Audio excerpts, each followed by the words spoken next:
Ashley, And we are the Traveling Tailors. So we are in Cambodia, and this is day 3 of Cambodia, our Cambodian trip. And we are going... We're having a very chill day because the last 2 days here in Cambodia have been very hectic. We've gone to see temples, we've hiked up temples, we've kind of been all over Cambodia. We went to the royal gardens. All of those are in the first couple of episodes. So if you are just tuning in, I would highly suggest you go back to the beginning of our Cambodia series and check it out. But today we are actually going to kind of be a little bit down to earth. Yes. We're going to keep our 2 feet on the ground and we are going to go explore the village. So the first village we went to, we actually went on a buffalo cart ride, which was so much fun. Little nerve-wracking getting on the buffalo cart because it was a little unsteady, but the gentlemen knew what they were doing. Yeah. And you know, we just got on and kept our feet out there and make sure that none of the buffalo poop got on it. Right? So we had to be very careful because they pooped a lot. I have never ever seen a buffalo in real life. No, this was my first time. It was the first time, and it was kind of like a cow, honestly. Yeah, seriously, you know. But it was great just riding through the, old traditional village, and we saw a lot of the little kids, and they were waving at us, and we saw where they went to school and their little church or the little temple actually. Yeah. So it was pretty cool. It was nice. Yeah. I wanted the buffalo ride to be longer. It was kind of short. It was short. Yeah, it was much shorter than I would have expected. But we really couldn't stay very long in that village because we were actually heading to the fishing village. Yeah. And the fishing village was not that far away. But when we were done with the buffalo cart, they had a bus waiting for us. And next to the bus were a bunch of little kids just smiling and waving and whatnot. Yeah. Super cute. They were very cute. Yeah. So we ended up getting on the bus and heading through the village. Got to the fishing village, and what was really interesting about the fishing village, our guide showed us this house. I think it was a greenhouse, and he said during the rainy season, the last rainy season, you couldn't see the house, just the roof of the house, which is amazing to me. I mean, the rainy season there is pretty powerful. Crazy. And this house was on land. On land, yeah. Yeah. And people moved out, and after the rainy season they come back and they fix it up and they live again. So the fortitude of these people, to me, is just really amazing. For sure. No complaints. So we saw the fishing village, and we saw many fishermen fishing and bringing in their haul, and that was great. And those fish are the ones that you actually see in the old market. Right. They sell it to the market, but they prefer to live in the fishing village. And so then we got off the bus and we went on a boat. Like a wooden boat or so. A wooden boat. And this was taking us down the river. And I actually don't remember the name of the river, but I know it's the longest river in Cambodia. Yeah, I did not realize how long the river was. Yeah. It was we huge. went miles and miles in this boat. Yeah. But it was really cool because people actually lived on the river. Actually, I would say they lived in the river. They lived in the river. In the river. Like their house was in the water. In the water. And on either side of their house was water. Like there was no land. There was no land. They lived in the water. And I mean, they even had gardens in the water. I mean, I just don't understand how they did it. Correct. But they had gardens in the water. There were schools in the river where the kids went to school.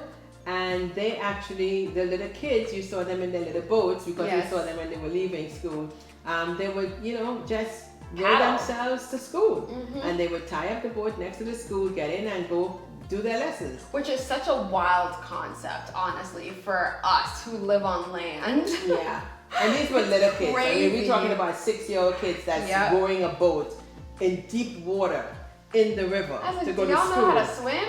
Because they must. They have to. I mean, yeah. And I'm sure when it's summertime or whatever, they just jump into the water. And I mean, it's no different than kids here jumping into the lake. Their lake is just their yard. Exactly. And so, we saw a general merchandise store where people can go shopping in the river. There was actually a gas store, a gas station. Where you can go up and get your gas for your boat. Interestingly, all of the houses had satellite dishes. They had their big screen TV. They had a big screen TV. And we did see a satellite, a dish. Yeah. Like a. Yeah, there that would provide the satellite to kind of like a that. station. Like a station, yeah. Which I still don't understand how that was built. Because it wasn't on land. Like, it's not on land. Everything is in the water. I mean, and we had a great opportunity to visit one of the houses in the water. And it was great. We got off the boat and we stepped in. The only thing that was unnerving is they actually raised alligators to sell. Which means I would not be swimming in that water at all. And like their pet. Like they had a dog as well, which was nice. And the dog was actually very kind, like very calm, very used to seeing people. But like next to it, I will say in an adjacent like add-on, if you just, because it was like under, I don't even know how to explain it. It was like in a down, cage. it was like sort of like, it was enclosed. If you look down through the slats of the wood, you actually saw lots and lots of alligators. And that was really scary. I'm like, if my foot only goes down there, I would lose a foot. You'd lose the whole body. But they were fine, and so they, we got a tour around their house, and they had, they had a great view upstairs. Gas stove. They had everything they needed. And then we went upstairs and we sat, and the view was breathtaking. Yeah, it was really breathtaking. It almost makes you want to be like, okay, maybe we can live on the river. No, I can't. In the river. No. I think that could be a challenge. If you want to see us live in the river for a couple of days, comment down below. Maybe we can make that challenge happen. Arrangements for that. But also what was interesting is with the river, we say people live in the river.